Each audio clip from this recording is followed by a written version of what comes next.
एक दिन अल्लाह के हुक्म से वही फरिश्ता वापस आया, लेकिन इस बार फ़कीर की सूरत में। पुराने कपड़े, टूटे फूटे जूते, चेहरे पर सफ़र की थकान। पहले वो उस शख्स के पास गया जो सेहतमंद और अमीर था और उससे कहा कि मैं एक मुसाफिर हूँ, मेरे पास कुछ नहीं बचा। सफ़र में सब कुछ ख़त्म हो गया, अब तुम अल्लाह और तुम्हारा ही सहारा है। अल्लाह के नाम पर जिसने तुम्हें अच्छा बदन और साफ चेहरा दिया, मैं तुमसे एक ऊँट मांग रहा हूँ जिससे मैं अपना सफ़र मुकम्मल कर सकूँ। उस आदमी ने कहा, मेरे ऊपर बहुत सी जिम्मेदारियाँ हैं, मैं तुम्हें नहीं दे सकता।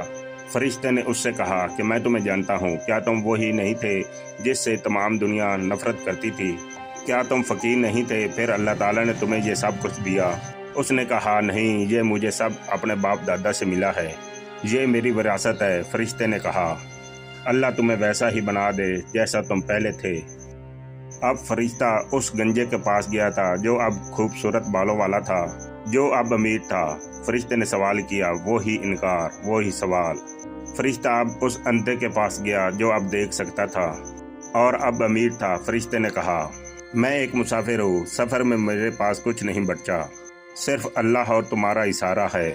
अल्लाह के नाम पर जिसने तुम्हारी आंखें वापस दी, मैं तुझसे एक भेड़ मांग रहा हूँ। आदमी ने कहा, अल्लाह ने मुझे आंखें दी, मैं फ़कीर था, अल्लाह ने मुझे अमीर बनाया, जो चाहिए वो तुम ले लो।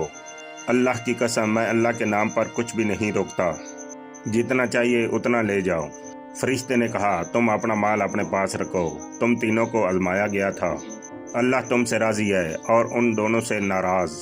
अल्लाह देता है मांगने वालों के ज़रिए, गरीबों को झिड़को मत।